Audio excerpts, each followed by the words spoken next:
Chapter 1941, An Agreement of Ten Moves. Menghancurkan rumah Yan jelas tidak membebani pikiran empat pria berjubah. Di mata mereka, kekuatan superior mereka atas rumah membenarkan tindakan mereka. Mereka sama sekali tidak terganggu oleh permintaan Jiang Chen untuk penjelasan. Yang berjubah coklat tersenyum sedikit. Tentu saja kami punya alasan. Jika kamu berada di kapal yang sama dengan House Yan, kami juga akan menjagamu. Kamu beruntung, Tuan kami memutuskan untuk mengampuni kamu.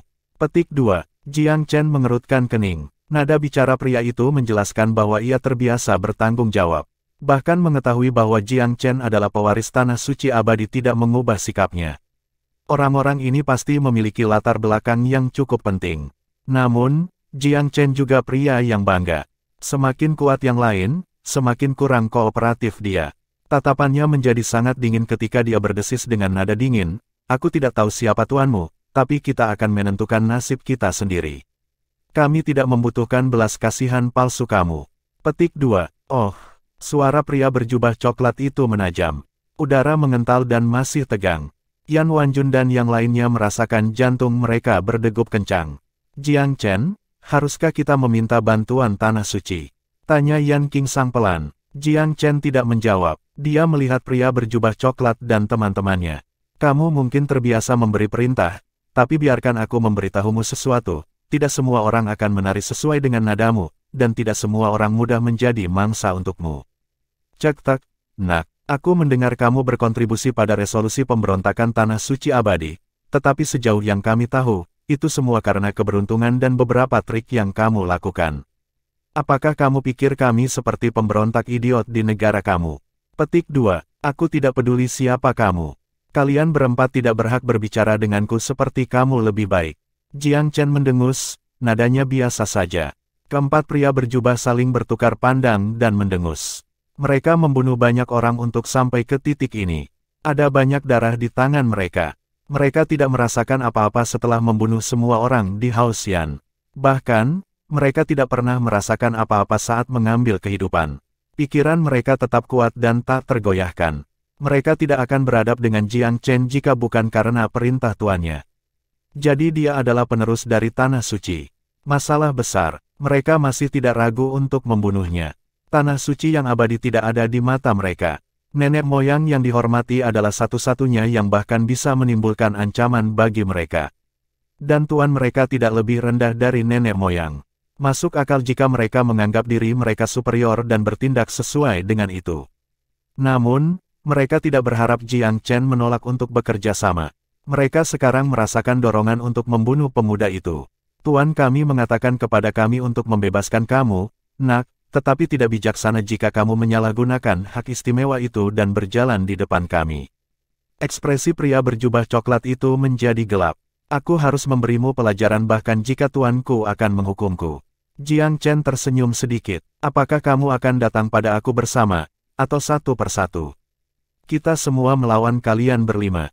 Pria berjubah itu mendengus mengejek. "Kamu tidak pantas diperlakukan seperti itu." Jubah biru sepertinya mengingat sesuatu saat ini. Dia mengirim jubah coklat, yang mengangguk dan juga menjawab diam-diam. Jiang Chen tidak tahu apa yang mereka bicarakan, tetapi dia bisa mengatakan itu adalah sesuatu yang penting. Dia juga memperhatikan mereka melirik bahunya beberapa kali selama percakapan mereka. Mereka secara tidak sadar menatap Huanger. Dia tidak yakin apakah dia salah, tetapi itu membuatnya haus akan darah mereka. Menargetkan Huanger adalah cara tercepat untuk menjadikan Jiang Chen musuh mereka. Jika mereka membantai House Yan karena alasan yang baik, Jiang Chen mungkin tidak akan melawan mereka sampai mati. Namun, Huanger adalah satu hal yang paling berharga baginya. Siapapun yang berani menumpangkan tangan padanya harus mati. Meskipun demikian, Jiang Chen bisa mengatakan bahwa mereka tidak menginginkan Huang seperti pria. Sayangnya, tidak ada cukup waktu baginya untuk melanjutkan pemikiran itu lebih jauh. Jubah coklat menyamakan Jiang Chen dengan tatapan dingin. "Ada seorang pria muda dari House Yan yang sombong seperti kamu. Aku pikir namanya adalah Yan Zhenhuai. Namun, dia terlalu lemah untuk mendukung kesombongannya. Jadi dia sekarang adalah tumpukan debu. Aku harap kamu tidak akan mengecewakan aku dan akan memiliki sesuatu untuk mendukung sikap kamu.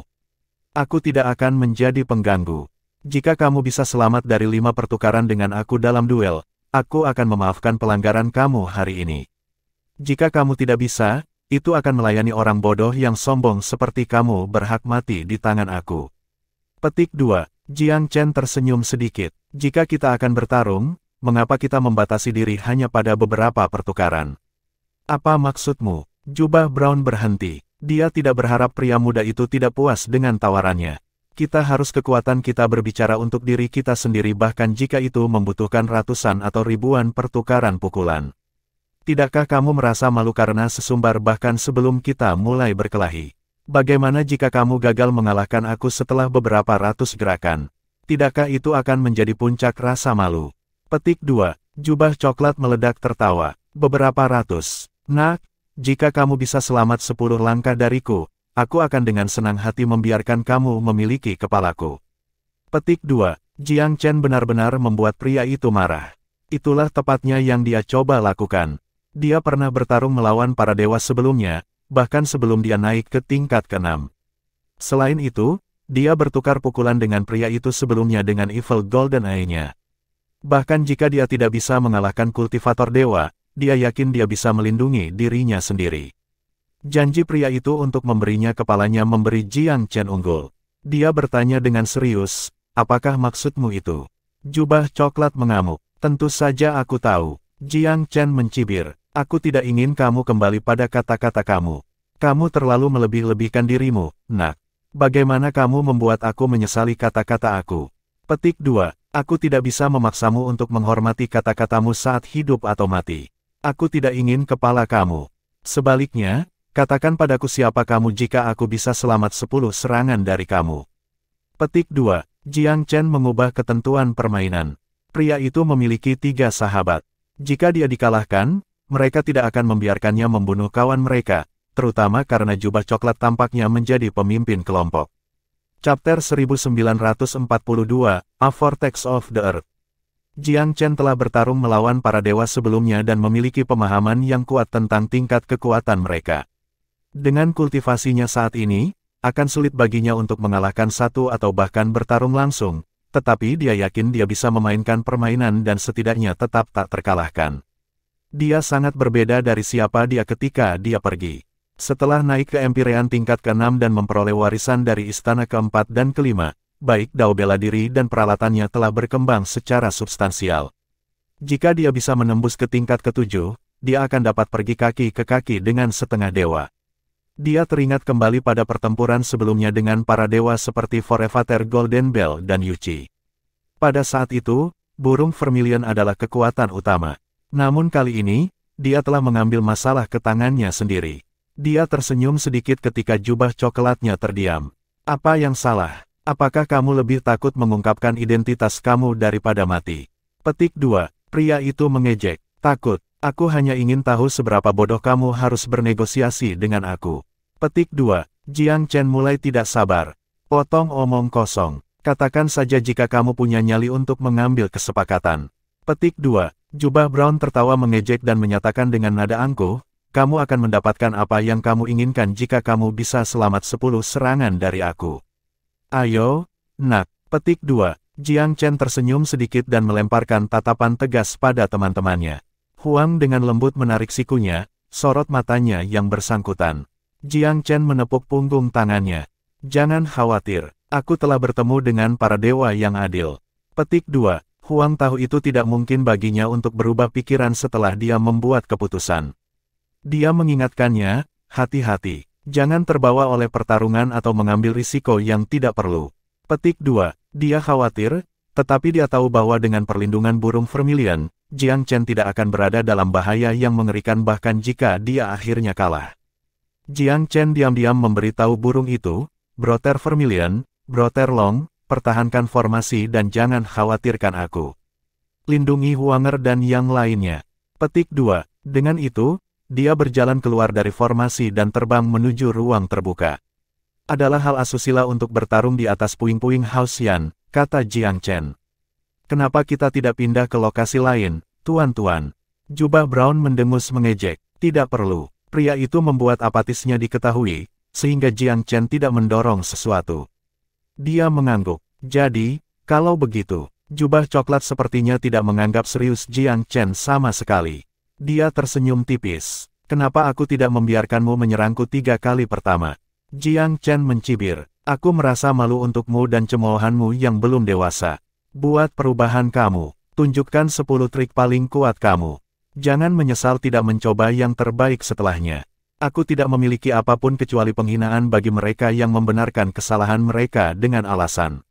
Itu pertanda pengecut. Petik 2. Huff. Aku tidak perlu menggunakan langkahku yang paling kuat untuk membunuhmu. Dengan itu, jubah coklat mengangkat tangan dan membantingnya ke tanah. Sebuah pusaran besar muncul dan berputar-putar menuju Jiang Chen dengan kecepatan luar biasa. Dorongannya begitu kuat sehingga tampaknya langit akan jatuh dan bumi hancur. Tanah sebelum Jiang Chen dengan cepat diaduk ke pusaran. Jiang Chen mengenalinya sebagai serangan elemen bumi. Pada dasarnya itu adalah pusaran bumi. Penggarap biasa mungkin gagal keluar dari jalan waktu dan tersedot ke pusaran, tetapi serangan unsur tanah tidak menimbulkan ancaman baginya. Earth Bodhisattva Orb-nya adalah unsur yang sangat kuat dari unsur ini. Menyempurnakannya membuatnya hampir tak terkalahkan terhadap serangan bumi. Serangan yang sangat kuat ini hanyalah detail yang sepele baginya. Bola itu memungkinkannya untuk tetap berakar ke tanah, benar-benar tidak terikat, ketika bumi bergetar dan bergetar. Bagi penonton, pusaran itu sepertinya menelan Jiang Chen dalam sekejap. Gelombang debu dan tanah seluas ratusan meter mengalir di atas area tersebut. Dia menghilang ke dalam mereka seperti sebuah kapal kecil yang menghilang ke lautan yang tak berbatas. Tampaknya tidak ada harapan untuk selamat.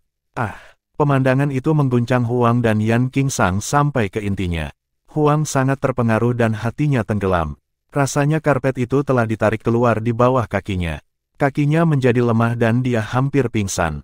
Tetua Sun menangkapnya tepat waktu dan meyakinkannya dengan suara lembut, "Jangan khawatir, Huang. Dia tidak akan menjadi Jiang Chen jika dia dikalahkan dengan mudah." Petik 2. Konon, si tetua sebenarnya tidak merasa percaya diri. Dia kesulitan melacak pertempuran di tingkat seperti itu. Meskipun dia adalah seorang kultivator Empyrean, pria berjubah jelas setidaknya seorang dewa, yang menempatkan pertarungan pada tingkat yang lebih tinggi dari kemampuan pengamatannya.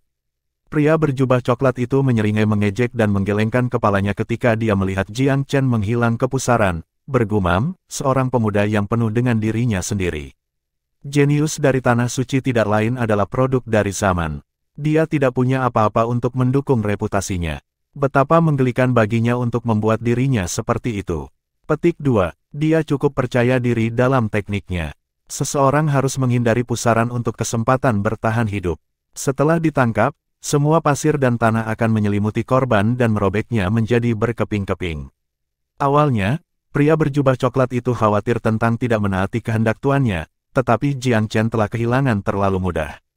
Seorang pria muda yang tidak pantas mendapatkan ketenarannya juga tidak layak mendapatkan belas kasihan. Bahkan jika tuannya menyalahkannya, hukuman itu tidak akan berat. 3 lelaki berjubah lainnya menggelengkan kepala. Mereka mengira penerus Tanah Suci akan memiliki sesuatu untuk mendukung klaimnya yang sombong. Mereka tidak mengharapkan rekan mereka untuk membunuh pemuda itu hanya dengan 1 langkah. Tampaknya mereka terlalu melebih-lebihkan pria muda itu. Mereka saling bertukar pandang mengejek. Pada saat ini, pusaran yang sangat kuat di pusat pusaran berangsur-angsur mereda, dengan debu dan asap di sekitarnya ikut tersedot juga. Ada yang salah. Jubah Brown tahu tekniknya dengan baik. Pusaran akan mereda setelah beberapa saat, tetapi tidak seperti ini. Keraguan berkedip di matanya. Chapter 1943, Unnatural Bane. Semakin aneh akan datang. Sementara perhatian semua orang tertuju pada pusaran, itu melemah dan menghilang lebih cepat, debu di sekitarnya mengisap dan menyebar sepenuhnya. Hanya dalam beberapa napas waktu, semua pasir dan kotoran di sekitarnya telah menghilang.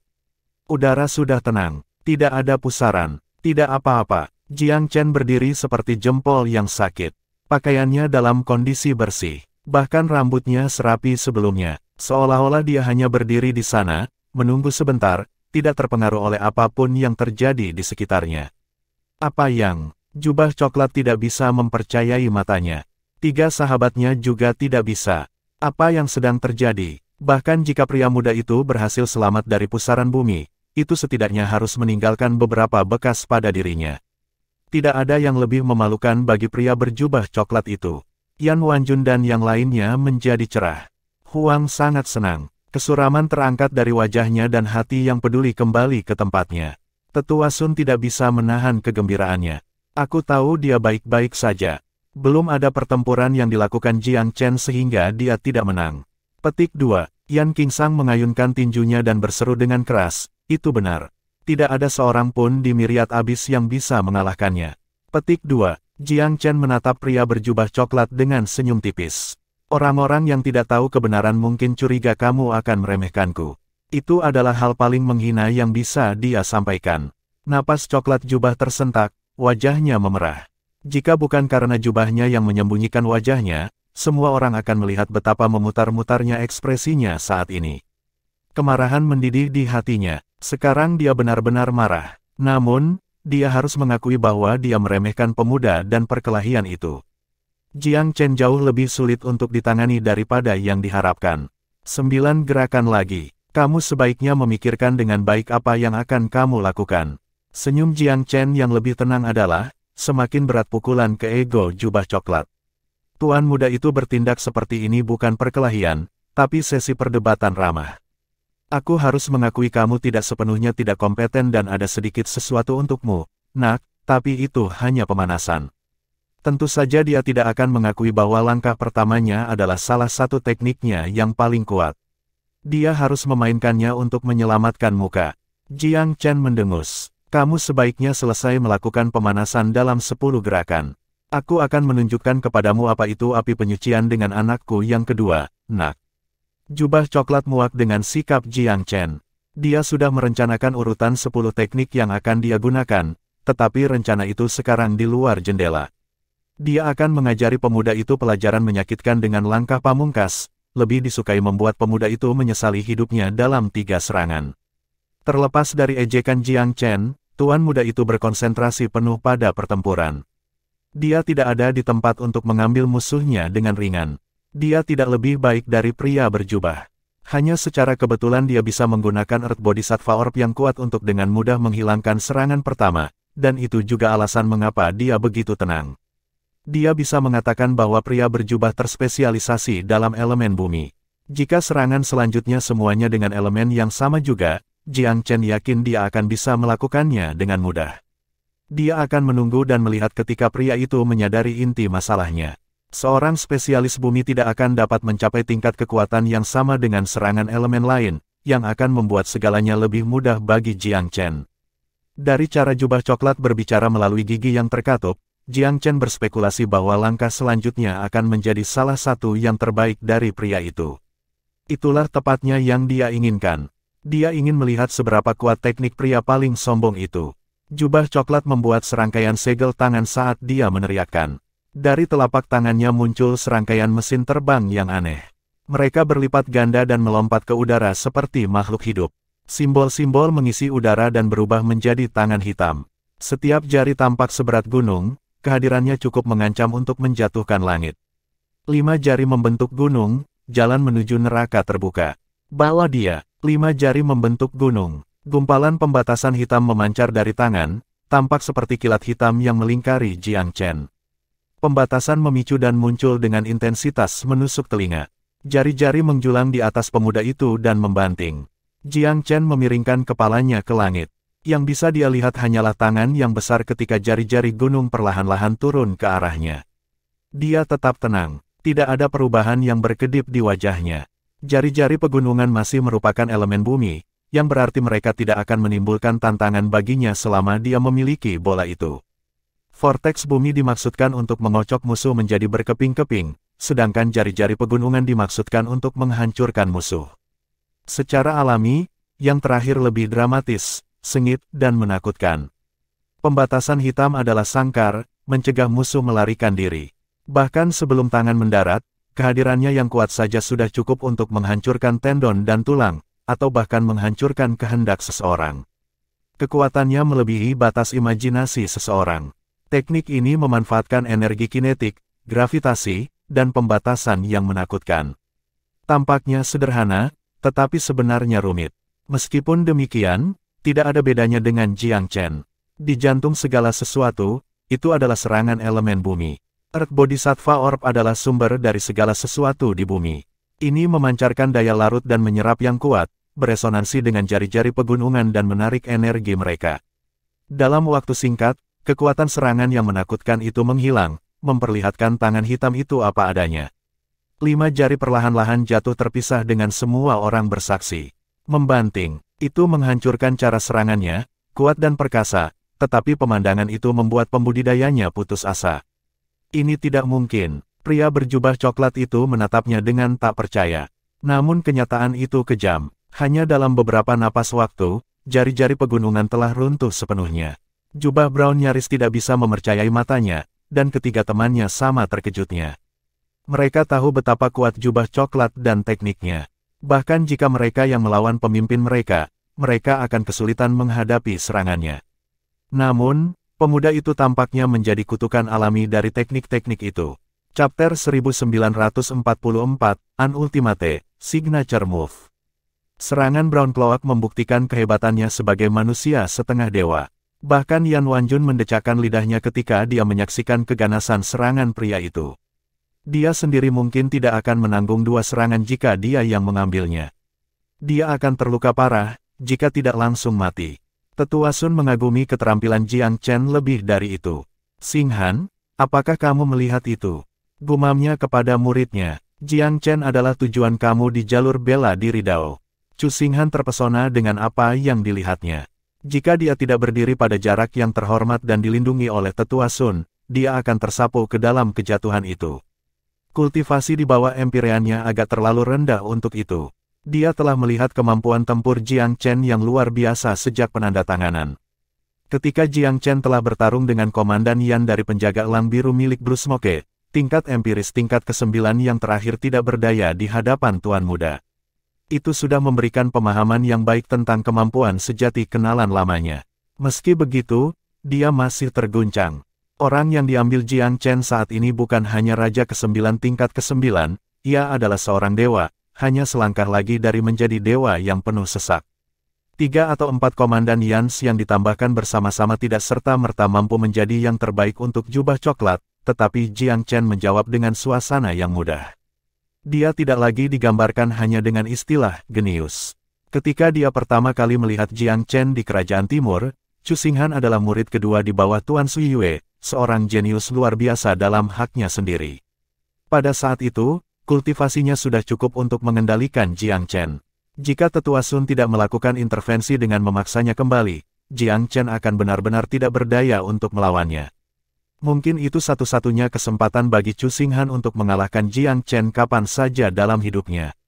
Setelah itu, Jiang Chen telah maju dengan kecepatan luar biasa, bergerak dari timur ke berkembang di Sky Laurel. Di sana, dia memperoleh kesempatan untuk menguji dirinya sendiri di antara 4 sekte besar aliansi kerajaan ke-16. Seperti kuda hitam, ia memotong dengan rapi ke dalam kompetisi, menentang harapan dengan membunuh semua di jalannya. Bahkan Long Juxue, yang memiliki konstitusi Phoenix biru, telah dikirim dalam perangnya. Pada saat itu, Chu Xinghan sudah jauh tertinggal. Pada saat itulah dia terluka dan ditinggalkan oleh sekte juga. Jiang Chen telah menyelamatkannya. Setelah itu, dia menjadi murid Tetua Sun dan menikmati kesempatan berikutnya yang datang dengan status barunya. Bertemu Tetua Sun telah mengubah hidupnya dalam lebih dari satu cara.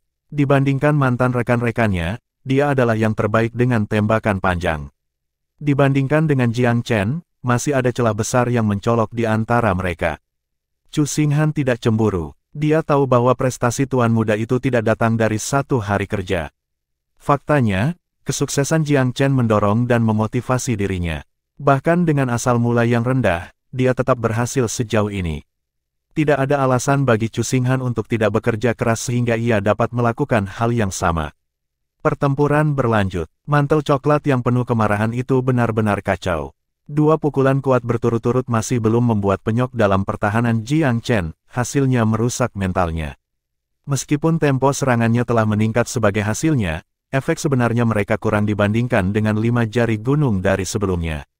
Yang paling penting, kemampuan atribut bumi benar-benar tidak efektif melawan pembawa Bodhisattva Orb Bumi. Brown Cloak mendaratkan 7 pukulan cepat dengan gerakan yang sangat lancar.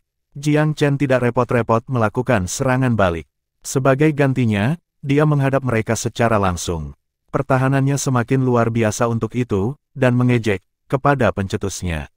Mustahil, apakah anak ini abadi? Bahkan jika dewa setengah mati mengambil seranganku, dia akan terluka serius atau langsung terbunuh. Namun, dia nyaris tidak mengelak. Bukankah dia berada di pusat serangan aku selama ini? Kenapa dia baik-baik saja? Bisakah dia menyembunyikan kekuatannya yang sebenarnya?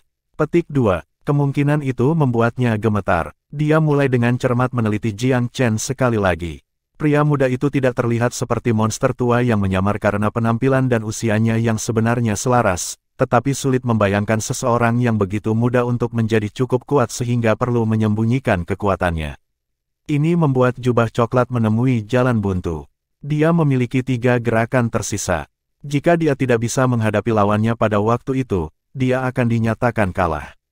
Sangat memalukan untuk tidak menang dalam 10 serangan pertama. Bagian yang memalukan adalah dia membuat janji itu begitu saja. Dia sangat yakin akan kemenangannya. Gagal setelah menunjukkan kelancangan seperti itu benar-benar pedas. Jubah coklat itu tidak pernah merasa malu sebelumnya. Jiang Chen sementara itu, tetap sedingin dulu. 3 serangan tersisa. Luangkan waktu kamu dan tingkatkan kekuatan kamu. Aku tidak ingin kamu mengatakan bahwa aku tidak memberi kamu kesempatan untuk melakukan yang terbaik, candanya. Kemudahan berbicara dengannya adalah semacam gangguan psikologis. Brown Cloak masih berusaha mencari cara yang bisa meniadakan pemuda di depannya. Dia punya banyak di gudang senjatanya, tetapi sebagian besar telah diadili sekarang selama 7 serangan berturut-turut. Tes lapangan telah menunjukkan efektivitasnya yang terbatas. Bos, mengapa tidak menggunakan langkah baru yang diajarkan Tuan kepadamu? Kenang salah satu temannya, jubah coklat itu terinspirasi. Dia memiliki ide yang sama, tetapi langkah baru itu sangat kuat, sangat banyak sehingga dia ingin menyimpannya untuk yang terakhir. Jika dia menggunakannya sebelumnya, 2 gerakan yang akan dia tinggalkan setelahnya akan sia-sia. Pada saat itu, dia agak ragu-ragu. Apa perbedaan antara kamu menggunakannya sekarang dan nanti, men?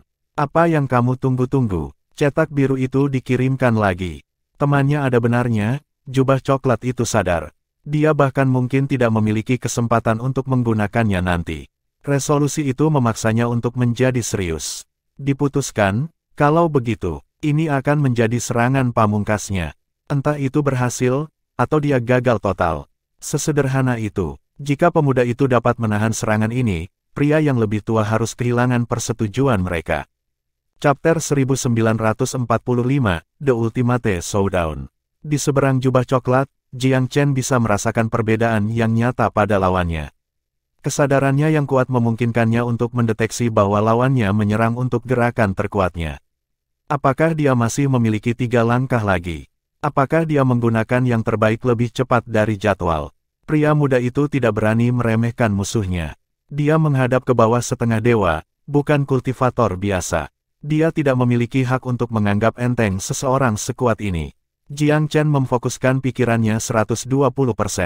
Tubuh temper, Lotus Bewitching, Gunung Magnetik, Earth Bodhisattva Orb, dan lonceng emas baru, semua tersedia dibawa untuk ditanggung. Bahkan, ia juga untuk sementara waktu menghidupkan beberapa disformasi, memperkuatnya dengan beberapa rune yang ditangguhkan. Dia hanya pemula di seni terakhir. Setelah memperoleh rinciannya dari Old Pilgrim, ia telah mempelajarinya sampai tingkat tertentu, meskipun tanpa keberhasilan besar. Dalam pertarungan seperti ini, dia harus menggunakan apapun yang dia miliki.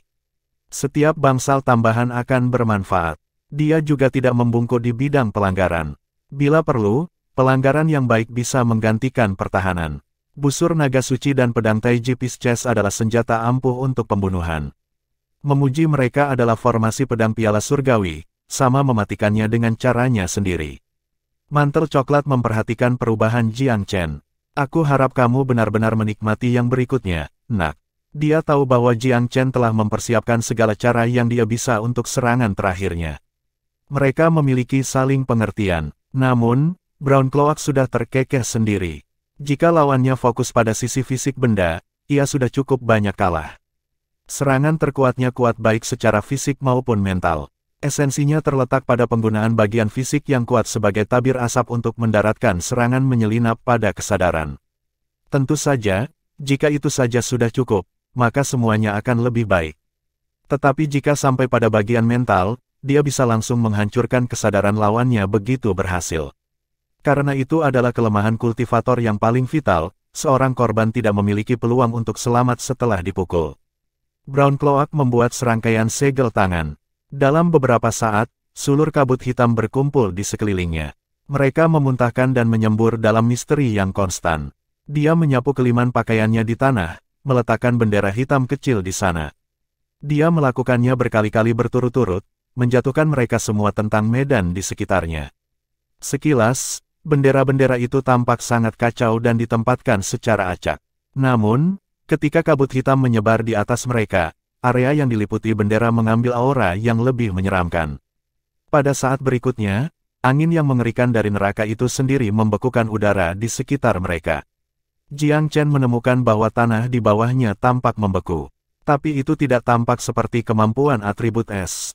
Tidak panik sesaat, ia menggunakan mata Tuhannya untuk menembus tirai yang kabur.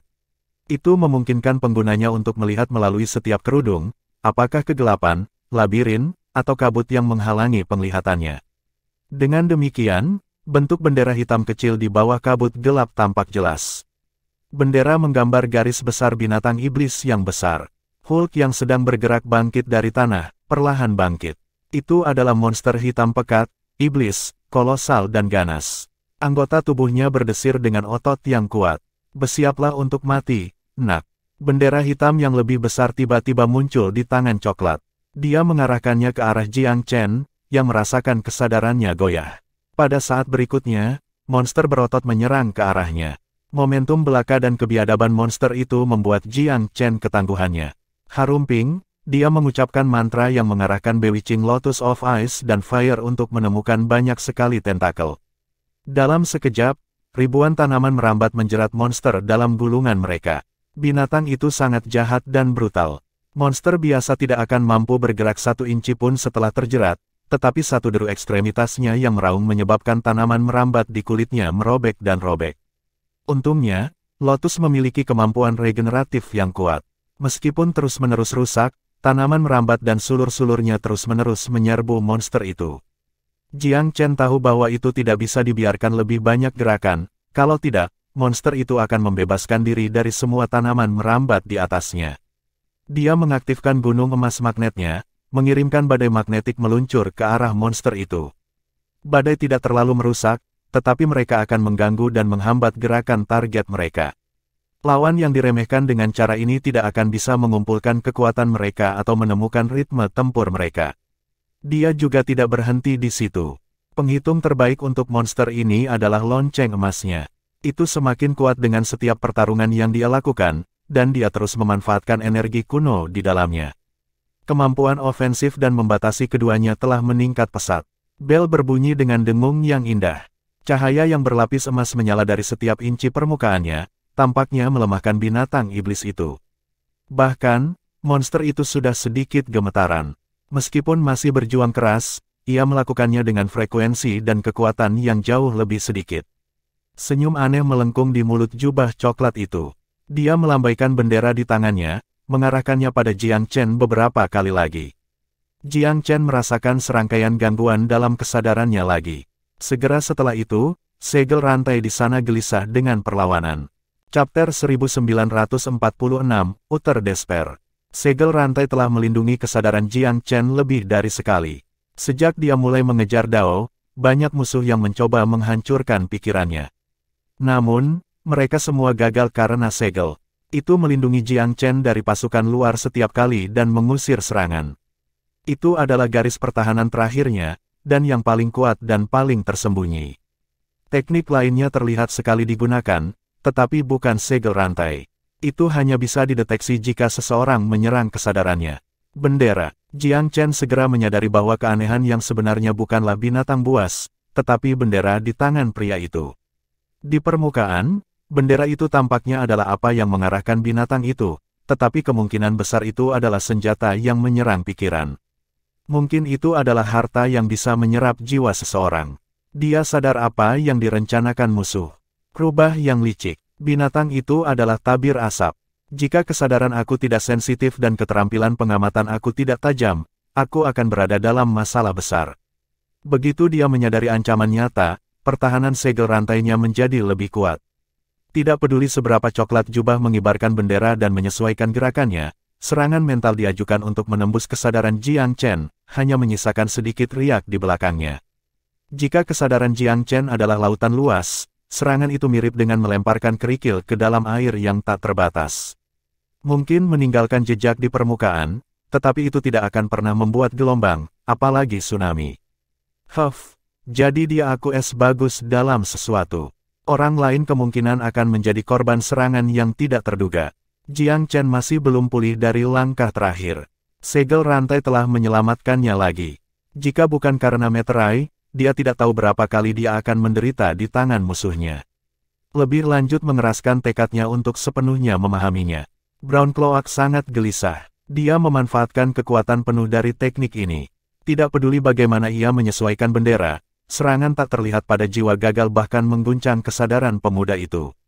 Mustahil. Apakah anak ini bahkan manusia? Hanya satu gelombang bendera dapat menghancurkan satu jiwa. 7 gelombang berarti bahwa ia harus dimusnahkan tanpa keraguan. Kecuali kesadarannya lebih kuat dari aku dan memiliki mekanisme pertahanan naluriah, pikirannya harus runtuh tanpa peringatan mengapa ini terjadi. Brown Cloak telah mencapai batasnya dan mulai meragukan prinsip-prinsip kehidupan. Jiang Chen bisa merasakan kegelisahannya. Semakin besar musuhnya, semakin kuat dia jadinya. Memancarkan raungan naga, dia menatap binatang yang terperangkap oleh lonceng emas dan mengangkat busur naga suci. Ini adalah akhir dari binatang iblismu. Panah dilepaskan begitu dia selesai berbicara. Terperangkap oleh bel, binatang buas itu sebaik sasaran latihan. The Holy Dragon Ball memiliki kekuatan yang mendominasi, dan itu bahkan lebih kuat setelah terobosan Jiang Chen. Memukul, sinar yang menyilaukan tenggelam ke dalam binatang itu. Tubuhnya tampak retak di saat berikutnya. Dari celah-celah itu, sinar cahaya keemasan yang tak terhitung ditembakkan. Ledakan, cahaya keemasan keluar dari tubuh binatang itu. Jiang Chen melihat lebih dekat pada sisa-sisa. Alih-alih daging dan darah, ada tumpukan kain hitam yang sobek. Binatang itu adalah ciptaan seni rahasia bendera hitam dan bukannya makhluk nyata. Mundur dari kehancuran binatang itu tersentak ke jubah coklat. Itu menabrak kesadarannya dan membuat kepalanya berdering. Darahnya mendidih dengan keras, dan dia hampir jatuh ke tanah. Energi gelap yang mengelilingi bendera agak memudar.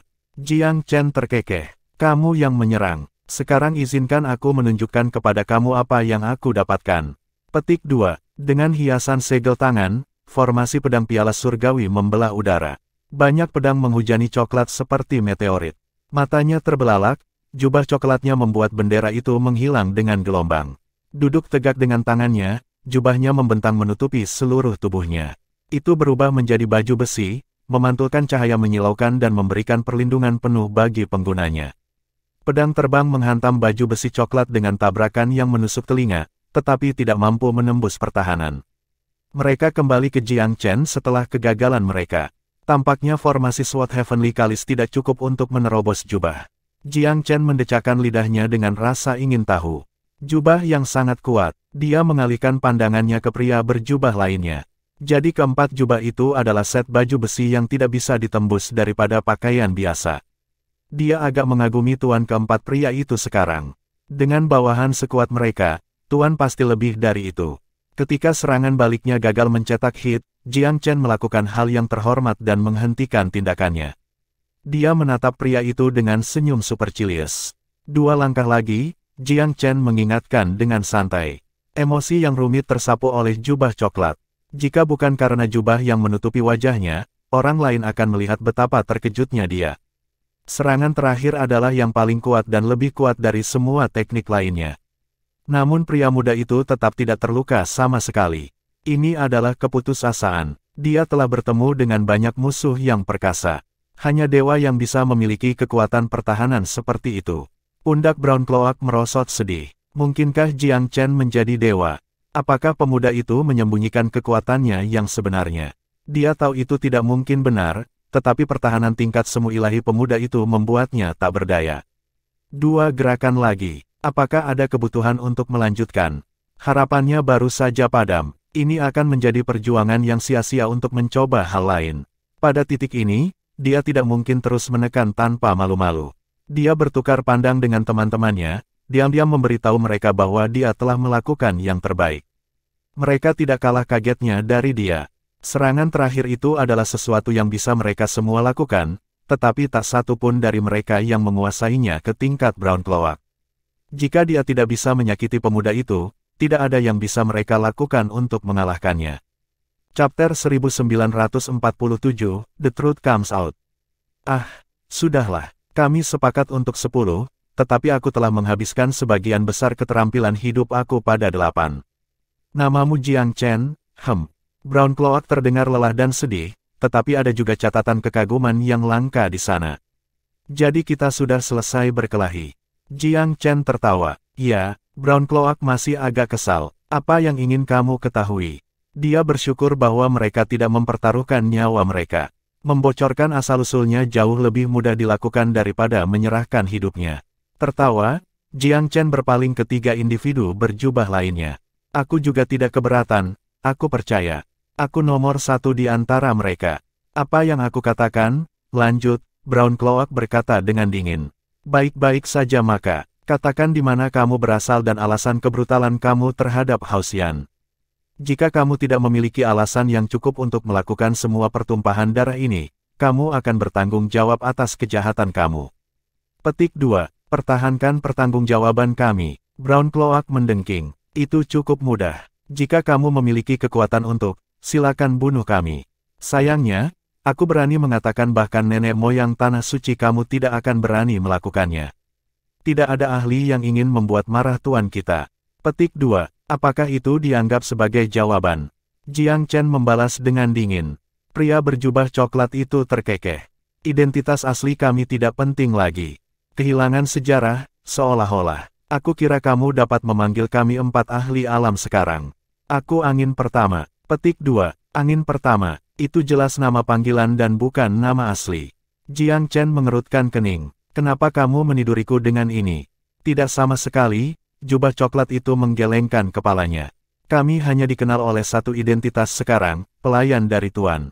Aku angin pertama, ini bunga kedua, salju ketiga, dan bulan keempat. Petik 2. Siapa tuanmu? Permusuhan apa yang kamu miliki dengan Hausian? Inilah yang paling ingin diketahui Jiang Chen. First Wind mencibir. Kamu yakin ingin tahu? Lalu aku akan memberitahumu. Master tidak pernah bermaksud menyembunyikan semua ini terlalu lama. Kebenaran harus diungkapkan suatu hari nanti. Petik 2. Jiang Chen diam-diam menunggu informasi yang akan datang. Yan Wanjun dan yang lainnya sadar, mereka lebih cemas untuk jawabannya daripada dia. Nah, kalau begitu, pria muda itu menyatakan dengan sedikit kesal. Nama keluarga tuannya adalah An. Ketika Feswin menyebut-nyebut tuannya, ada suatu penyembahan yang tidak salah lagi dalam suaranya. Siapapun tuan misterius ini, jubah coklat itu sepenuhnya dikhususkan untuknya. Terus, pahlawan atau orang bijak mana yang membawa nama keluarga itu? Jiang Chen bertanya dengan sedikit kebingungan. Feswin mencibir dingin. Pandangannya tertuju pada Yan Wanjun. Kamu sudah pikun di usia senja, orang tua. Atau mungkin kamu berdarah dingin seperti saudara kamu. Tidak ada nilai yang hilang dalam kematian mereka. Petik 2. Yan Wanjun sangat marah. Omong kosong. Apa hubungannya ini dengan Hausian?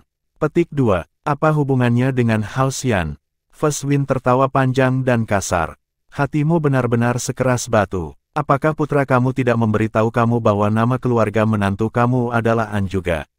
Petik 2. Begitu ini dikatakan, Yan Wanjun tersentak. Seolah-olah dia dilumpuhkan oleh kekuatan misterius. Dia membeku di tempatnya. Huang juga tampaknya telah menyadari sesuatu. Tubuhnya bergetar, dan perawatan yang dalam terpancar dari matanya yang jernih. Mendengar ini langsung membuat emosinya semakin rumit. Itu adalah pertama kalinya dia mendengar sesuatu yang substansial tentang ibunya. Jika tuan dari keempat jubah ini berbagi nama keluarganya, apakah itu berarti? Jawabannya cukup mudah ditebak sekarang. Jiang Chen sudah datang dengan beberapa kemungkinan. Nada Feswin terdengar bahkan saat dia melanjutkan. Pada usia 72 tahun, tuan kami sudah mengerahkan supremasi virtual di Myriad Abyss. Dia adalah salah satu jenius terbaik di antara semua pembudidaya berkeliaran. Sayangnya, bakat hebatnya membuat orang lain iri. Seorang ahli dari beberapa tanah suci melemparkannya ke penjara tanpa batas karena marah. Karena dia dikunci, dia tidak tahu bahwa wanita yang dia cintai akhirnya mengandung seorang anak perempuan. Tidak lama kemudian, dia meninggal karena kesedihan dan kesedihan. Bayi itu mewarisi bakat Dao bela diri ayahnya serta tanda yang menunjukkan warisannya. Ketika dia dewasa, dia bertemu Yan Qianfan di rumah Yanmu. Yan Qianfan adalah putra bungsu Yan Wanjun. Dengan kata lain, dia adalah ayah Huang. Kebenaran akhirnya keluar, otot-otot di wajah Yan Wanjun yang keriput kejang. Kebencian di hatinya mulai runtuh. Dia akhirnya mengerti mengapa dia tidak terbunuh pada kunjungan sebelumnya di sini. Orang-orang ini lebih dari cukup untuk membunuhnya, dan tentu saja cukup rela. Namun, status ambigunya sebagai ayah Yan Qianfan berarti bahwa ia dan tuan mereka terkait dengan pernikahan anak-anak mereka. Permusuhan pria tua itu perlahan berubah menjadi kecewa. Dia ingat ketika putranya, Yan Qianfan, telah mengembalikan rekannya yang cantik dan mandiri. Keseluruhan rumah Yan telah meledak pada saat itu. Tidak ada yang ingin mendengarkan penjelasan Yan Qianfan, juga tidak ingin tahu wanita seperti apa yang ia pilih untuk dinikahi. Sebaliknya, mereka panik ketika memikirkan rumah Xiaohu. Mitra Dao Yan Qianfan berarti melanggar pertunangannya dengan seorang putri di rumah itu. Pasangan pertunangan aslinya melemparkan kutukan 100 generasi pada Lady An yang saat itu sedang hamil, dan pasangan yang tidak beruntung itu dilemparkan ke penjara tanpa batas segera setelah Huang lahir. Yan Wanjun telah menggunakan setiap ons kekuatan dan pengaruhnya untuk melestarikan Huang, tetapi tidak tanpa menyetujui persyaratan Haus Xiaohu yang memalukan. Dia juga gagal melindungi bahkan putranya, belum lagi menantunya.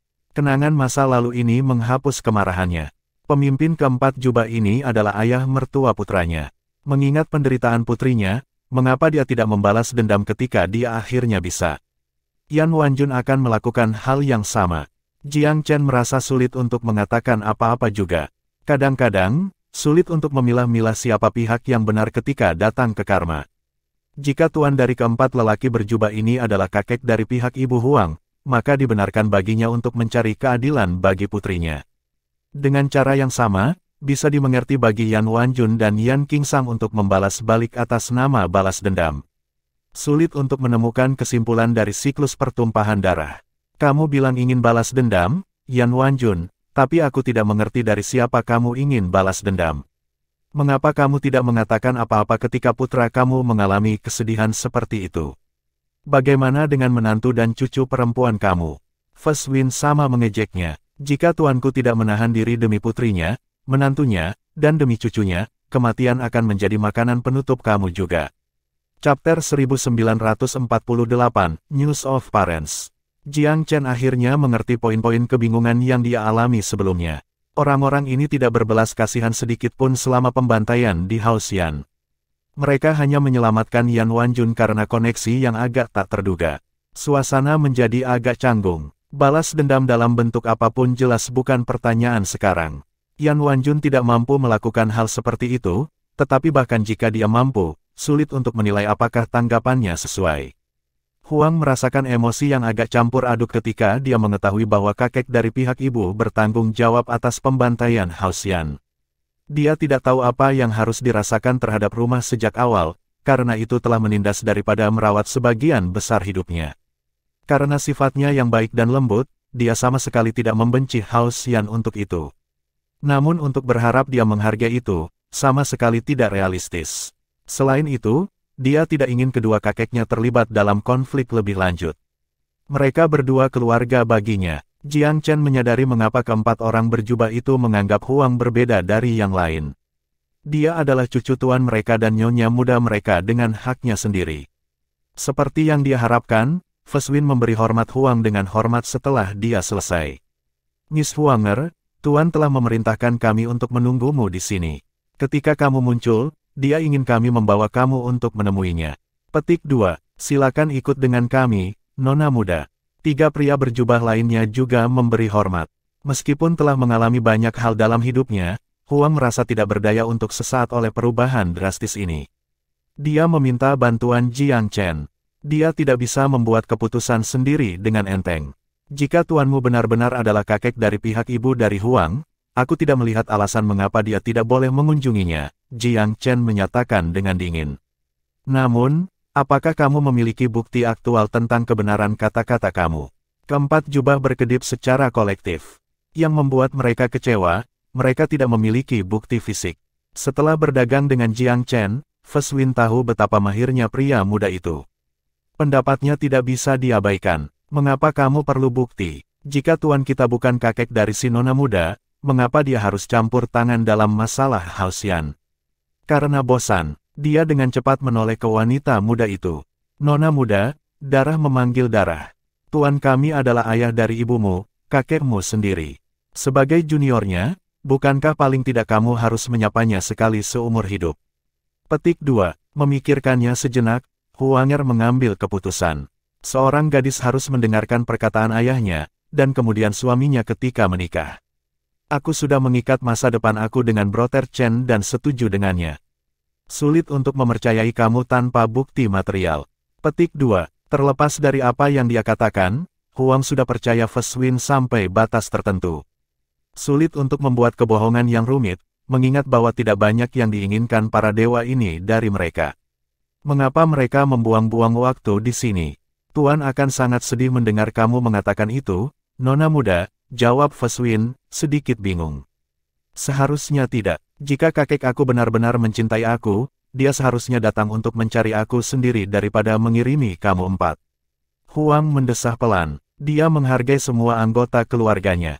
Meskipun kakek Yannya tidak berhasil melindunginya, dia tetap mencintai dan menghormatinya. Karena itu, dia senang mendengar bahwa dia masih memiliki kerabat yang masih hidup di pihak ibunya. Namun, itu tidak berarti dia akan kehilangan akal sehat untuk itu. Dia belum pernah bertemu kakek ini secara langsung sebelumnya.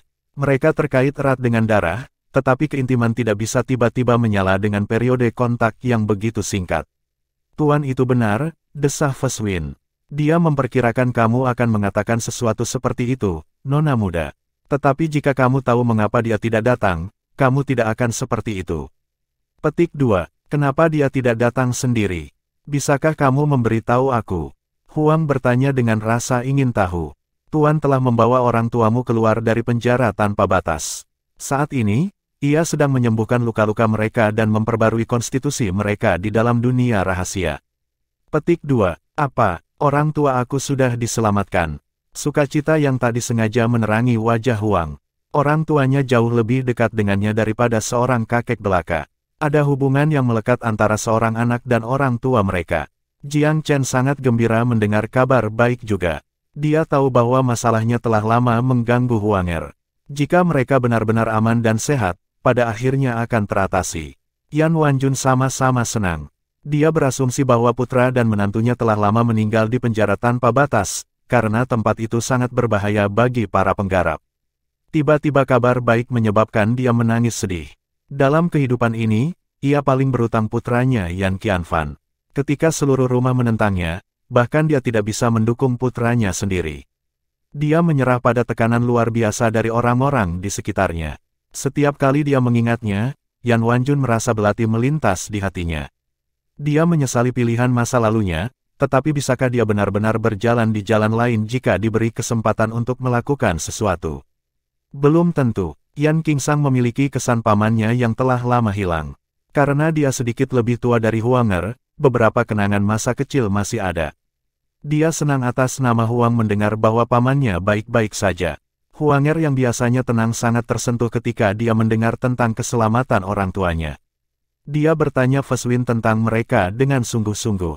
Jubah coklat itu menjawab dengan penuh hormat dan perhatian. Dia menceritakan semua yang dia tahu tentang apa yang terjadi di penjara tanpa batas. Ketika Yan Qingsang dan istrinya pertama kali jatuh ke penjara tanpa batas, mereka mengalami beberapa tahun bahaya dan pengadilan tanpa bertemu tuan keempat jubah itu. Itu adalah pertemuan yang kebetulan yang memungkinkan pasangan untuk bertemu ayah mertua Yan Qianfan. Yang terakhir merasakan putrinya kehadiran tanda yang dia tinggalkan untuk istrinya. Ayah dan anak perempuan dipersatukan kembali di penjara tanpa batas. Pada saat itu, Tuan Feswin sudah menjadi ahli ilahi. Dia adalah yang tertinggi bahkan dalam bentangan besar penjara tanpa batas. Ini memungkinkan Yan Qianfan dan istrinya hidup relatif aman sejak saat itu. Namun, ada kemungkinan minimal untuk melarikan diri dari kandang dimensi. Itu, sampai pemberontakan 10 negara ilahi baru-baru ini. Setiap pintu masuk ke penjara tanpa batas telah cukup terganggu untuk memungkinkan sejumlah besar ahli yang dipenjara untuk keluar. Chapter 1949, Divine Kasyapa. Hal pertama yang dilakukan kakek keibuan Huang pada kebebasannya adalah membalas dendam pada Eternal Divination. Karena pelaku asli, Rumah Xiahou, sudah diberantas, dia tidak punya tempat untuk melampiaskan amarahnya. Hao Xian telah berfungsi sebagai jalan keluar untuk kemarahannya, karena itu pembantaian yang disayangkan. Kebenaran akhirnya keluar di tempat terbuka. Kakak Chen, kerinduan Huang untuk orang tuanya tidak bisa dikendalikan. Dia menjadi semakin cemas. Jiang Chen secara naluriah memahami apa yang dirasakan kekasihnya. Pandangan sekilas atau gerakan yang saling bertukar sudah cukup untuk memberitahunya apa yang ada dalam pikirannya. Aku akan pergi denganmu, dia menegaskan tanpa ragu-ragu. Mulut Yan Wanjun bergetar. Dia ingin mengatakan bahwa dia akan datang juga, tetapi tidak bisa.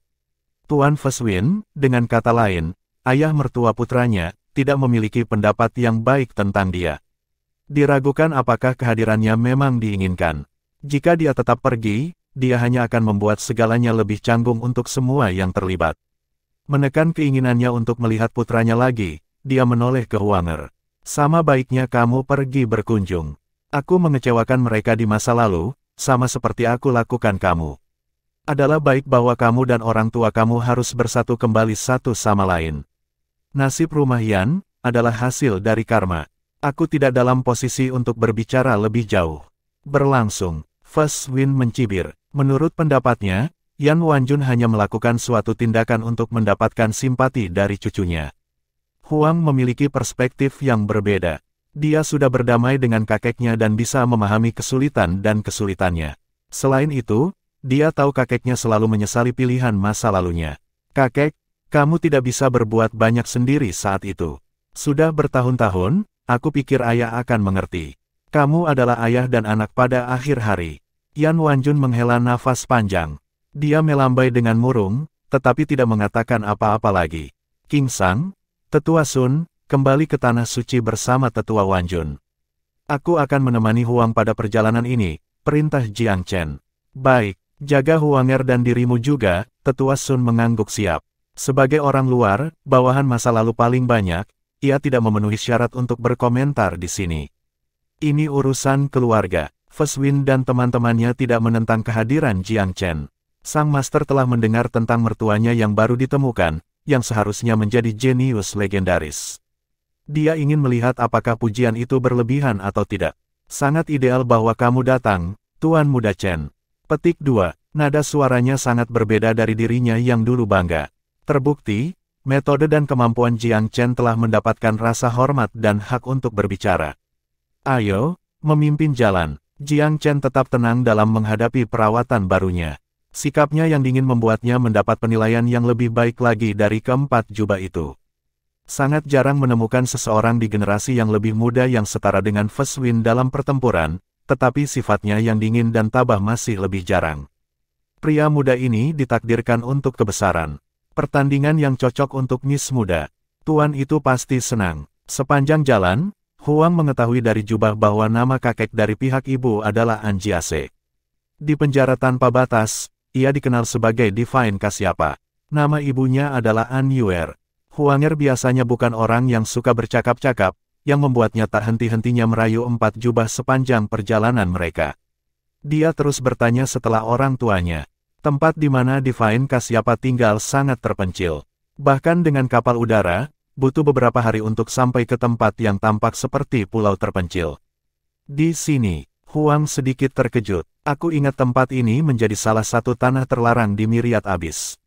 10 negara ilahi biasanya tidak membiarkan orang lain masuk tanpa izin di sini. Petik 2. Haha, tidak ada tempat di Myriad Abyss yang dilarang untuk Tuan, Feswin menyatakan dengan mudah. Mari kita mendarat. Erboat turun ke sebuah pulau. Jiang Chen terpesona dengan rute yang mereka ambil. Pulau itu agak sulit dijangkau, membutuhkan beberapa lompatan dimensional. Dengan kata lain, itu biasanya tidak ada di seluruh dunia.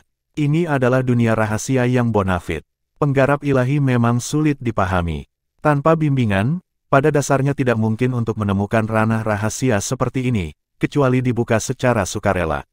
Jiang Chen mengagumi flora dan pemandangan yang dilihatnya saat ia bergerak. Ini tidak akan keluar dari tempatnya sama sekali di jantung 10 negeri suci. Lagi pula, Myriad Abyss memiliki pangsa lokal yang menakjubkan. Meskipun jelas tidak ada yang menemukan tempat ini sebelumnya, Divine Kasyapa ini telah memetiknya secara sepele dari Aether. Karena ini, pria itu menggelitik keingintahuan Jiang Chen.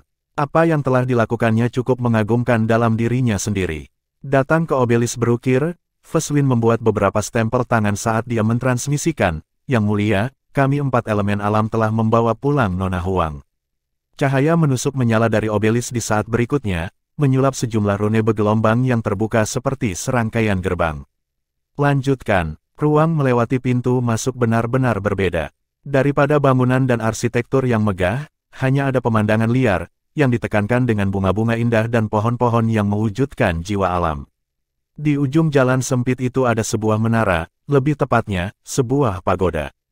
Sebuah cahaya suci terpancar darinya, memberikan perasaan bermartabat kepada pemirsa. Bahkan sebelum masuk, Jiang Chen sudah bisa merasakan kekuatan yang dimiliki cahaya. Itu memberi kesan bahwa itu sama sekali tidak diganggu-gugat. "Kamu sudah kembali." Sebuah suara menggema dari arah pagoda. Jauh dari keras, suara itu sebenarnya cukup menawan. Tanpa sepengetahuan pembantaian Haoxian, Jiang Chen mungkin akan mencurigai pemilik suara ini sebagai senior yang sangat baik. Tiba-tiba, pagoda itu menjadi semakin cemerlang untuk beberapa saat. Setelah cahaya ini mereda, sesosok yang nyaris ilusi muncul di luar. Manusia dan pagoda tampak satu sama lain, dan keduanya membawa kesan sejarah kuno. "Tuan." Keempat jubah itu memberi hormat pada tuannya dengan hormat. Melihat Huanger terpesona oleh pagoda, Jiang Chen tidak mengganggunya. Sebaliknya, dia menangkupkan tinjunya dengan hormat sendiri. Junior ini menawarkan salam tulus, "Divine Kapasya." "Jiang Chen." Suara dewa datang sekali lagi dari arah pagoda. "Jadi, kamu yang mereka bicarakan di mana-mana. Di tanah suci abadi dan di luar."